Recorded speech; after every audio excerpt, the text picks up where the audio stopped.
Muy buenos días. Continuamos con las expositoras. Van a tratar los modos de leer en la literatura infantil y juvenil argentina. Laura García, Universidad Nacional de Tucumán. Es profesora, licenciada y doctora en letras por la UNT e investigadora asistente del INEBEREC CONICET.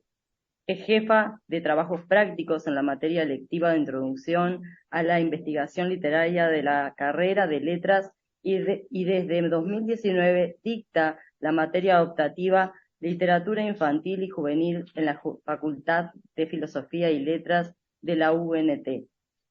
Es integrante del proyecto de investigación plurianual PIB-CONICET, la literatura y su estudio en los espacios nacional, regional y transnacional de circulación de las ideas, Argentina, Brasil, España, 1945-2020.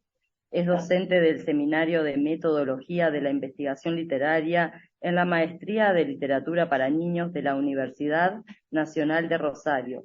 Es autora de los itinerarios de la memoria en la literatura infantil argentina, narrativas del pasado para contar la violencia política entre 1970 y 1990.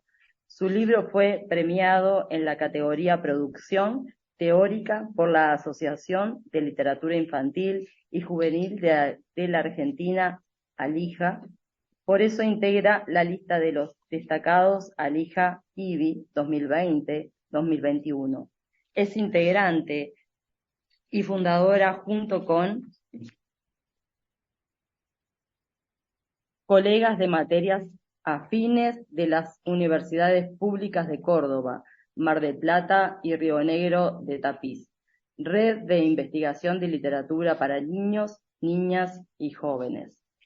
Y luego tendremos Género y Colonialidad en la Literatura Juvenil Argentina, el caso del pan de la serpiente de Norma Huidobro, Carla María Indri. Carla Indri es doctora en Letras UNT, es becaria postdoctoral del CONICET en Argentina. Su lugar de trabajo es en el INBELEC. Se desempeña como docente en el nivel medio y es autora del libro Aula de Literatura e Inclusión Socioeducativa, un estudio en escuelas primarias de Tucumán. Bienvenida. Buenos días, muchas gracias. Empiezo yo entonces. Soy Laura García, voy a compartir una presentación y me interesa también compartir con ustedes algunas preguntas.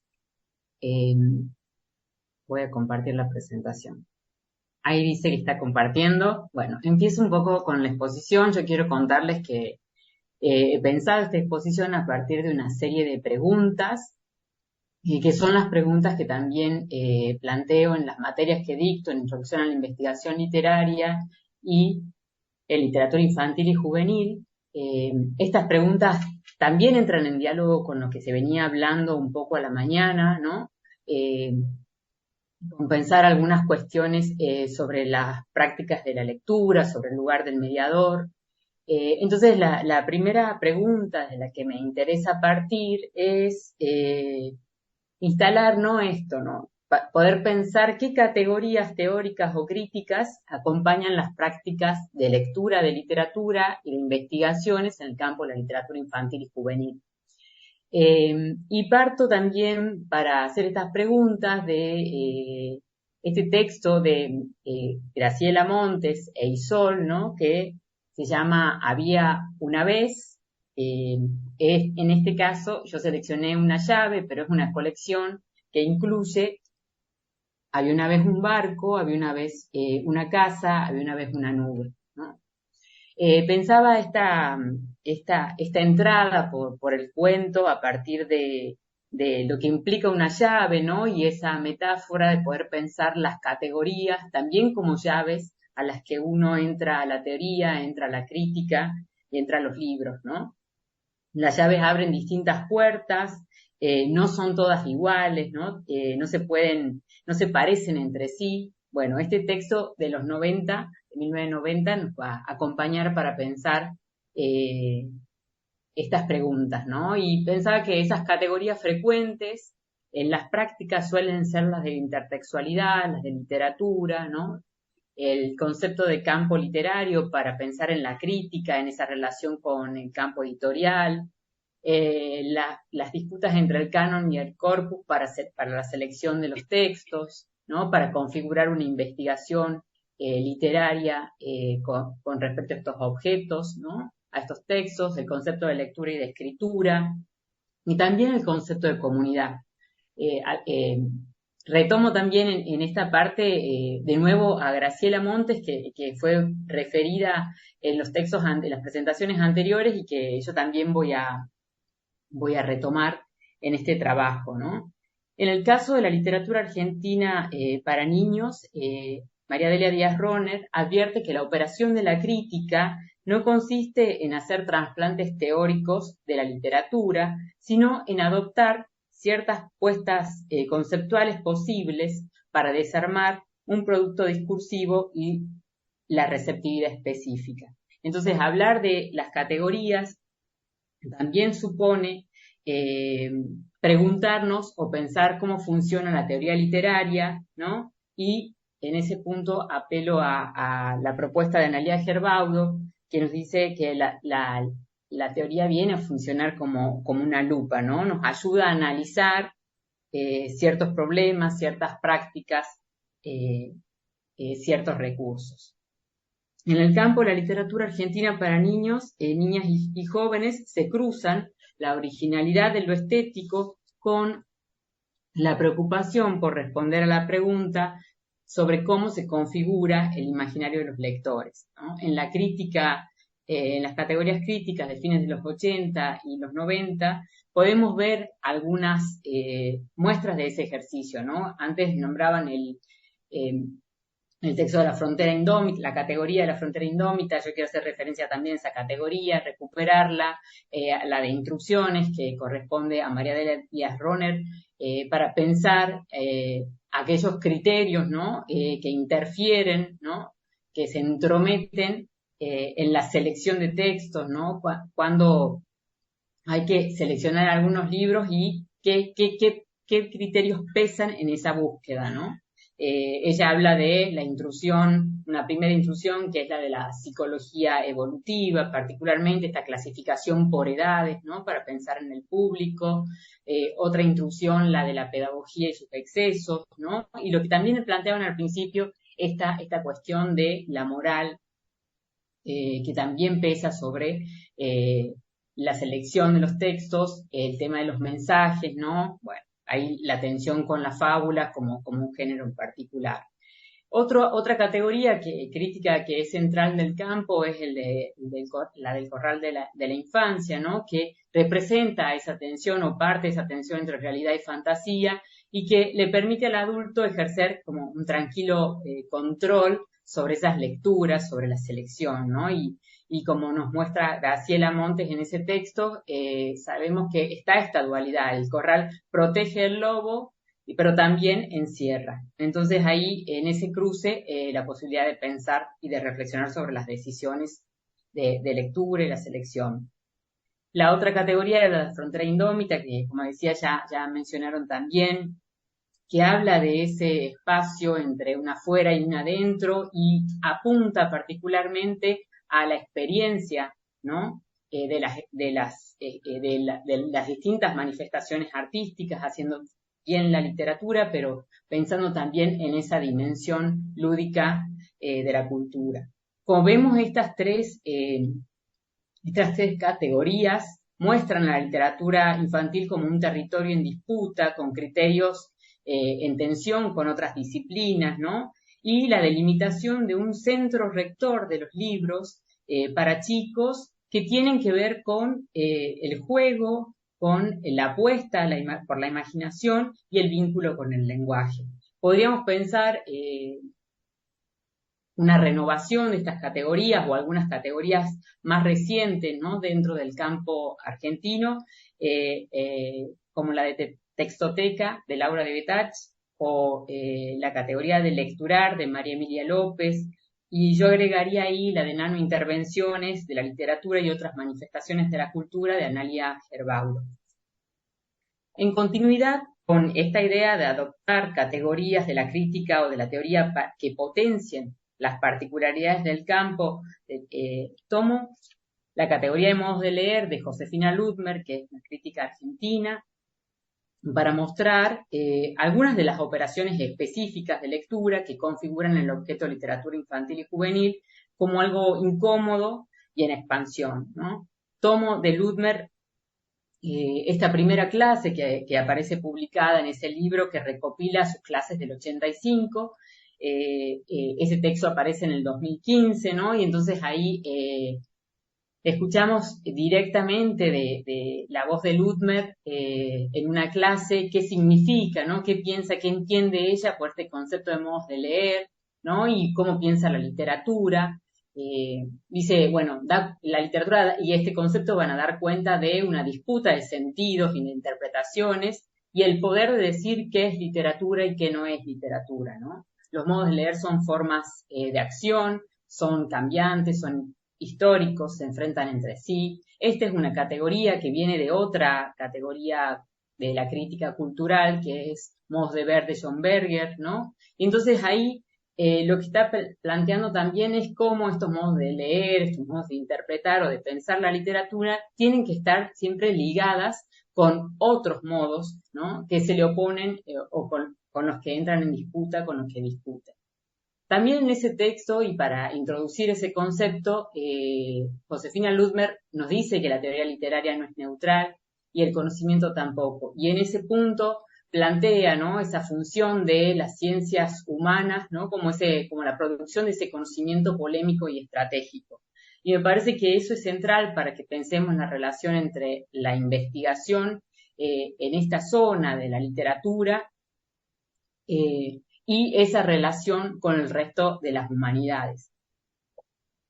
Cuando Josefina Ludmer plantea este concepto de modos de leer, reconoce dos preguntas al interior de esa categoría, ¿no? ¿Qué se lee?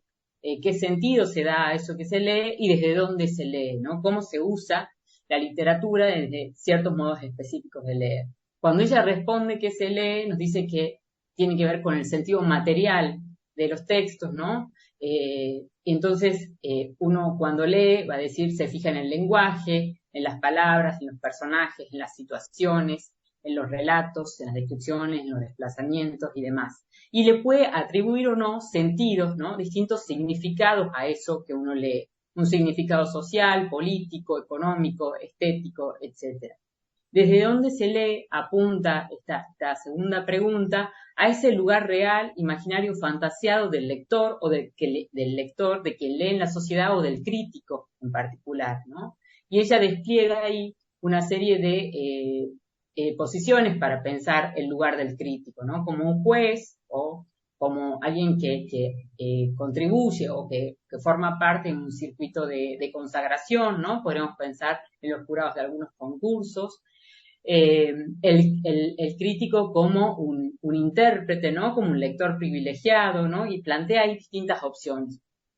El punto es que podamos pensar también desde qué lugar leemos, ¿no? Desde qué lugar nos posicionamos para inscribir, ¿no? Para proponer, para entrar en la disputa de sentidos con la literatura. Y entonces, en ese sentido, también Ludmer dice que uno lee siempre desde alguna concepción particular de la literatura que está relacionada con lo que también podemos pensar en función de lo que decían antes, con esa experiencia propia, ¿no?, que uno tuvo en algún momento con la literatura, y que es esa búsqueda la que uno empieza o que repite, ¿no?, que transita a medida que se va formando como lector.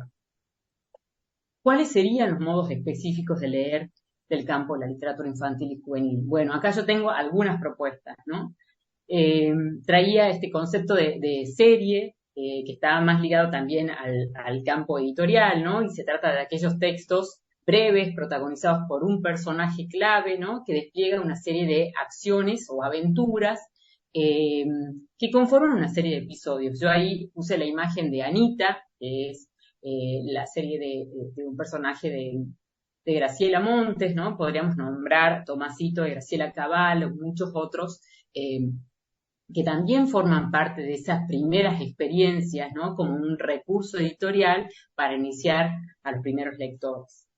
Otra forma que también está, otro modo de leer que también está ligada al campo editorial es el de la colección, ¿no? En donde se pone el foco en la arbitrariedad del lector, o podríamos pensar en la del editor, para seleccionar textos y organizarlos de manera que componen una totalidad que les atribuye nuevo sentido, ¿no? Entonces ahí podríamos nombrar colecciones emblemáticas como la del libro de Malabarista o Los Morochitos o Los cuentos del pajarito remendado de la literatura argentina. Yo ahí seleccioné un texto de Roldán, El monte era una fiesta, con el que también se inaugura la publicación de su obra. Otra posibilidad de pensar estos modos de leer que focalicen ya un poco más tanto el de los itinerarios como el de las poéticas, ahí podríamos agregar el de los géneros, ¿no?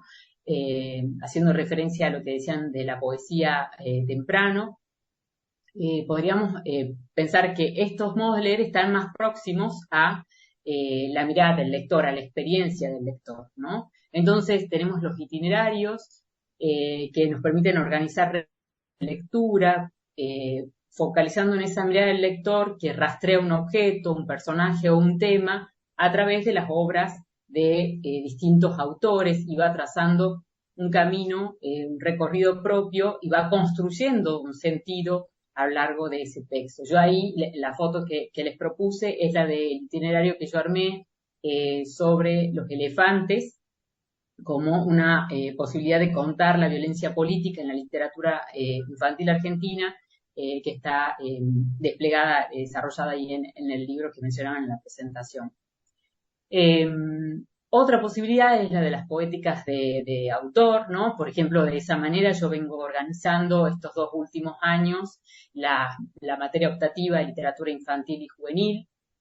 El año pasado dicté la materia organizada, el programa estaba pensado a partir de la poética de Gustavo Roldán y este año a partir de la poética de Graciela Montes y Graciela Cabal, ¿no? Entonces se recorta un corpus de textos ficcionales y no ficcionales de un mismo autor y a partir de ahí se va profundizando, estableciendo relaciones, vínculos, ¿no? Con las distintas zonas de su obra y la búsqueda de abordar también como ese proyecto intelectual, ¿no? Ese programa de escritura de cierto autor o autora.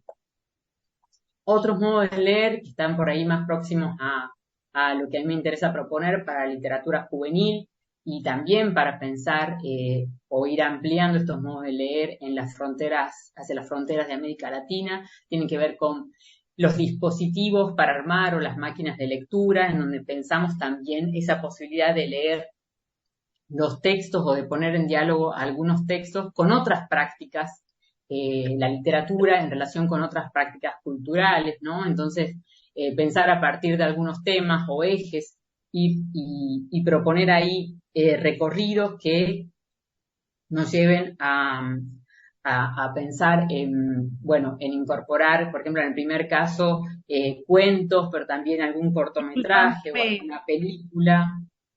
Laura, te quedan 5 minutos. Bueno, alguna película o alguna entrevista y poder establecer algunos de esos diálogos.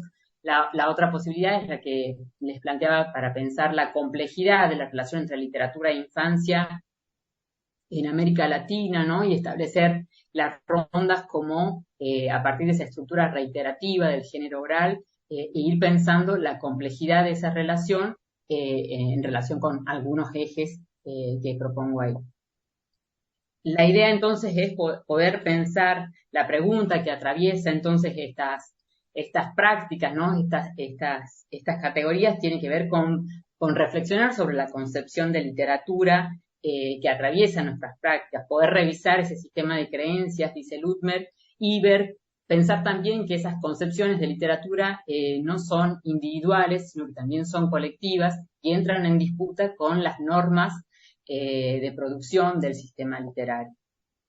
Entonces, ¿cómo conectar esta máquina literaria con dispositivos concretos, sociopolíticos y de mayor complejidad? Creo que tienen que ver con hacernos preguntas sobre la investigación sobre la lectura, sobre la literatura, revisar esta concepción de literatura, cómo configuramos nosotros, cómo pensamos que está configurado ese objeto de literatura infantil y juvenil, quién se ocupa del cuidado de los imaginarios, cuáles son las categorías dentro de la trayectoria profesional que también funcionan como una bisagra entre mi concepción de literatura y la de otros, ¿no? Cómo vincular a las nuevas generaciones con la dimensión estética del lenguaje.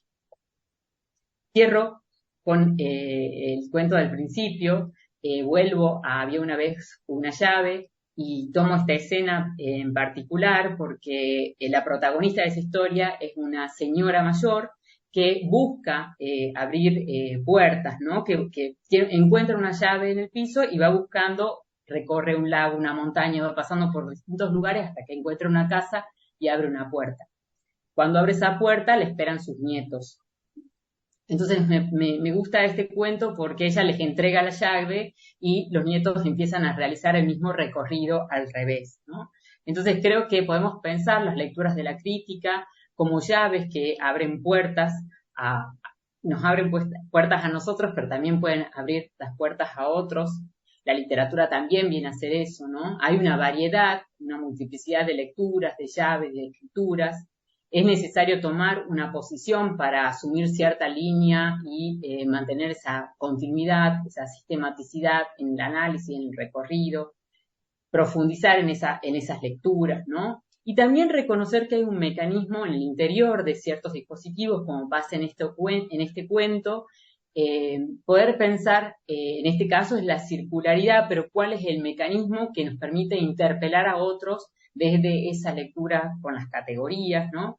Y reconocer en la escritura la posibilidad de hacernos preguntas, ¿no? Y particularmente las que quiero dejar planteada con esta exposición es cómo escribir sobre literatura, sobre las lecturas que hacemos, tanto críticas como literarias. Bueno, te escuchamos. Eso nada más. Bueno, ¿cómo están? Mi nombre es Carla, yo voy a hacer una lectura crítica de una novela que se titula El pan de la serpiente, de Norma Huidobro, atendiendo sobre todo a la opresión de género que marca las identidades de las protagonistas. Y para esta lectura tomé los aportes de Rita Segato y de María Lugones porque me permiten abordar los vínculos y los entrecruzamientos que se establecen entre género, colonialidad y violencia. Estas investigaciones nos permiten ampliar nuestra mirada en torno a las múltiples formas en las que aún se manifiesta el poder colonial. A medida que avanzamos en la historia, les voy a comentar un poco de qué se trata la novela, conocemos más detalles de las vidas de Felisa y Juana, dos adolescentes que trabajan como empleadas domésticas en una casa porteña de fines del siglo XIX. Felisa es una española que llegó junto a su novio Joaquín y, como tantos inmigrantes, espera tener una mejor vida en Argentina. Sus pesadillas y recuerdos nos revelan de a poco el sufrimiento y la violencia padecidas en su tierra de origen. Por su parte, la otra protagonista se llama Juana y es una adolescente indígena que fue separada de su madre para ser entregada como sirvienta a una familia porteña. Los abusos padecidos son múltiples y llegan a su máxima expresión, podríamos decir, cuando intentan venderla a una red de trata y de explotación sexual. Tal como plantea Segato, la crueldad forma parte de un proyecto histórico donde las mujeres padecen actos de rapiña y de consumición de sus cuerpos, siendo consideradas, de hecho, como objetos a consumir y a desechar. La llegada de Miguel, el patroncito, y sus amigos, don Esteban y doña Catarina, convulsionan la rutina de la casa y dejan al descubierto estas lógicas de subordinación y explotación que son iniciadas por el mundo colonial y que persisten en la sociedad de fines del siglo XIX de nuestro país, y que deberíamos quizás preguntarnos si es que no persisten hasta hoy, ¿no? La lectura de la novela de Norma Huidobro invita a cuestionar las intervenciones del pensamiento colonial y propone la unión de las mujeres como una forma de resistencia ante la opresión.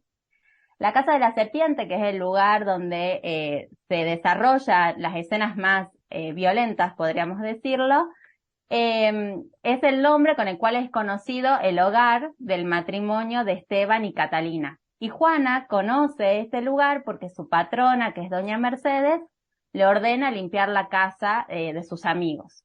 Está ubicada en el barrio de Recoleta y esconde un misterio. Las empleadas que trabajan allí se escapan, según afirma su dueña.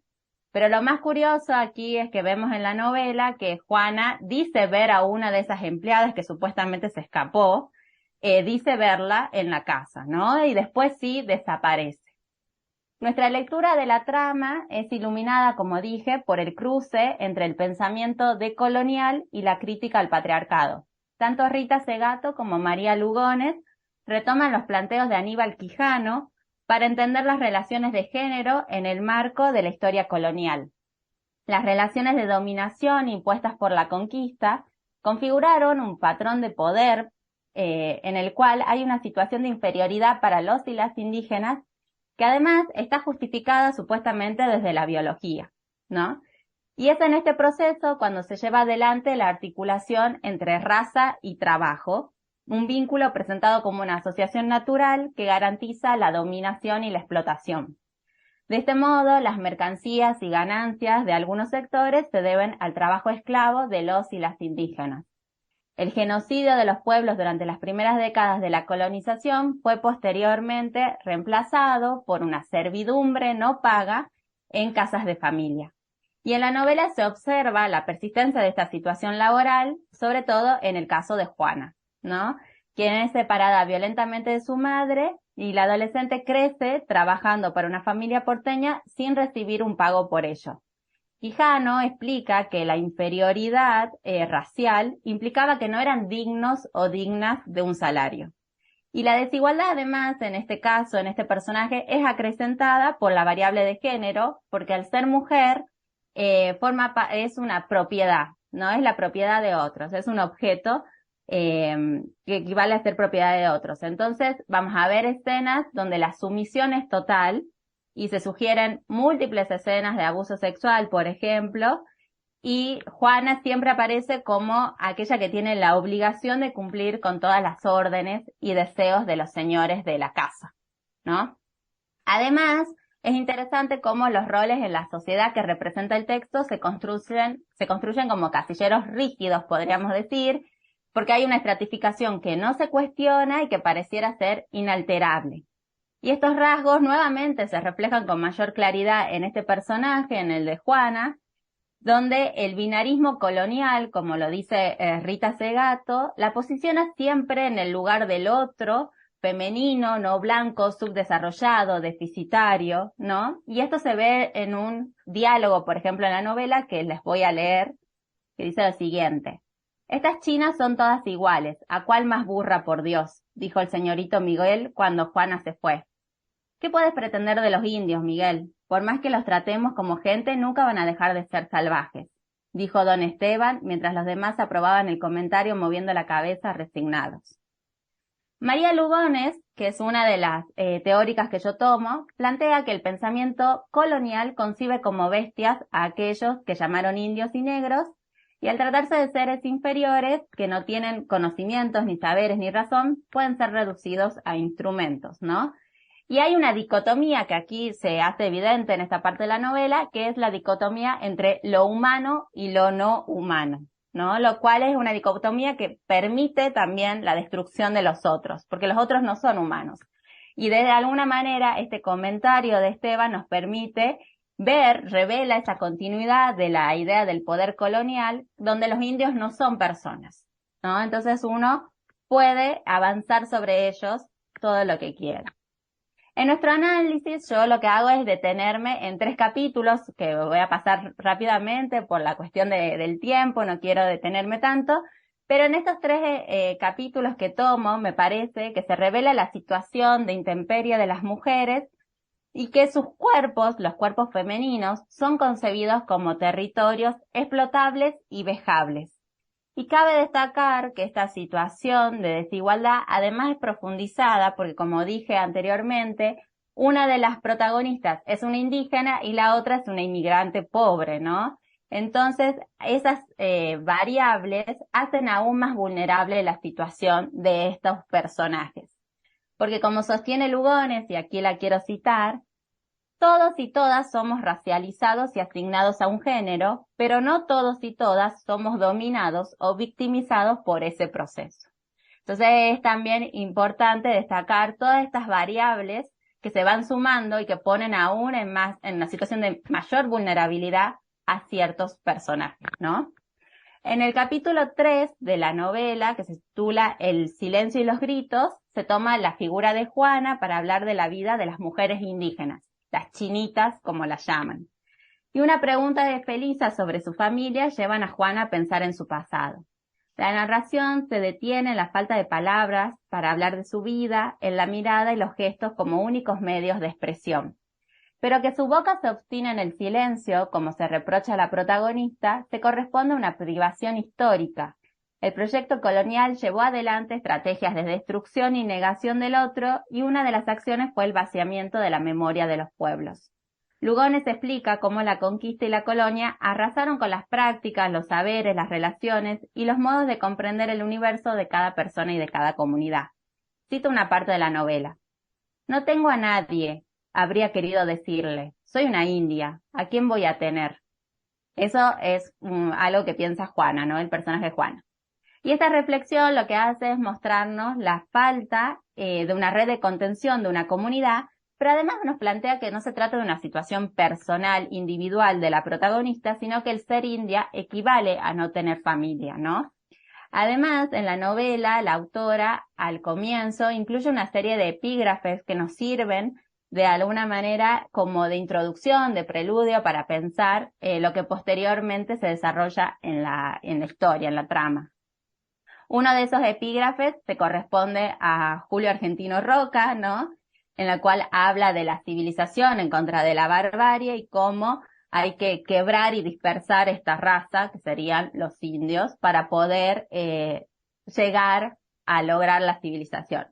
Y el otro fragmento lo que hace es tomar un recorte del diario La Nación, que es un diario de aquí de Argentina, y relata un hecho en el cual se separa a los hijos de sus madres indígenas, ¿no? Y estas citas sirven de preludio a los recuerdos de Juana, que se desarrollan en este capítulo 3, porque la adolescente alude a una escena donde los hijos son arrancados de los brazos de sus madres para ser entregados como esclavos a las familias porteñas. Y los gritos de su madre y de otras tantas mujeres inundan su memoria y regresan además como ecos en cada situación de abuso. Eso aparece en la novela cada vez que hay una situación de abuso, se recuerda ese grito, digamos, de estas mujeres, que son, digamos, sus antecesoras. Y si las pedagogías de la crueldad son aquellas prácticas y actos que enseñan y habitúan a los sujetos a transmutar lo vivo en objeto y residuo, podemos afirmar entonces que el personaje de Juana es aleccionado en estos términos, porque desde pequeña padece un sistema que aniquila su historia y desde una lógica extractivista toma su cuerpo en beneficio de los llamados civilizados, ¿no? Además, a pesar de estas marcas de la crueldad en el cuerpo y en la subjetividad de Juana, hay un objeto que me parece muy interesante destacar, que además evoca un recuerdo feliz en Juana, que es una vincha que usaba su madre, ¿no? Y que esta adolescente atesora y que guarda debajo de su almohada. Y es interesante porque ella es el contacto con este objeto el que le permite recordar una lengua que no conoce, que como digo también tiene que ver con una privación histórica, pero que es una lengua que la transporta a los afectos, ¿no? Entonces eso también es muy interesante, el vínculo con este objeto. Además, después, posteriormente en la novela, cuando aparece Catalina diciendo que Juana efectivamente también huyó de la casa de la serpiente, es Felisa, su amiga, la que va al cuarto y encuentra a la vincha y dice que es imposible, que Catalina debe estar mintiendo, porque Juana nunca se iría sin ese objeto que atesora, ¿no? Y como les dije, estoy hablando mucho de este personaje que es Juana, pero ahora me gustaría entrar brevemente en el personaje de Felisa. Las historias de estas dos adolescentes se entrelazan en la casa de Doña Mercedes, que es la casa en la cual ellas trabajan, pero además las une ser víctimas de las múltiples formas que adquiere la violencia, como vengo diciendo.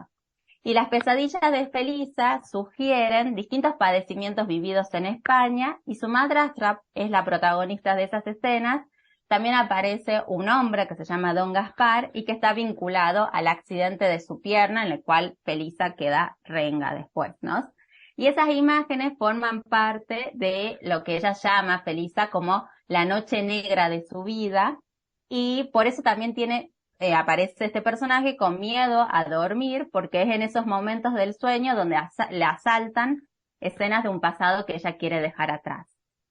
Y si bien las escenas de abuso son sugeridas a lo largo de toda la novela, hay un capítulo, ¿no?, en el cual también me detengo en el análisis, en esta ponencia, que se llama Aquella noche, esta noche, donde podemos los lectores tener acceso, digamos, al suceso completo. Y es nuevamente a través del sueño que aparece el trauma padecido, ¿no?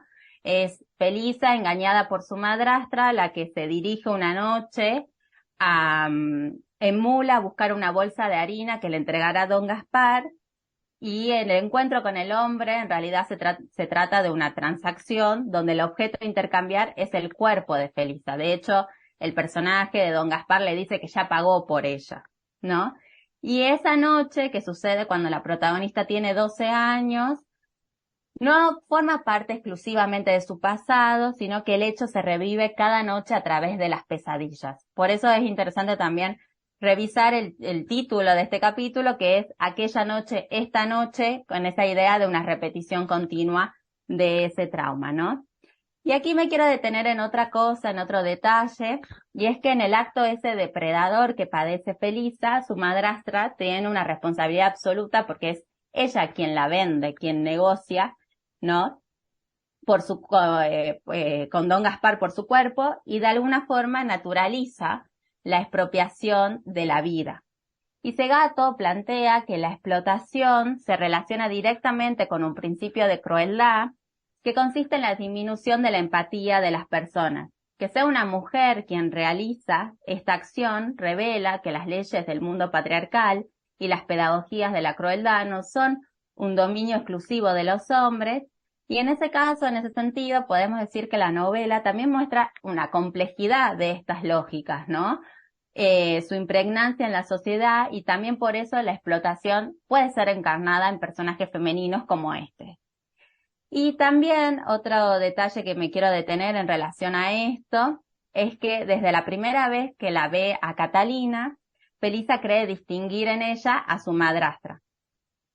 Carla, Y quedan esto, 5. dale, sí, ya termina.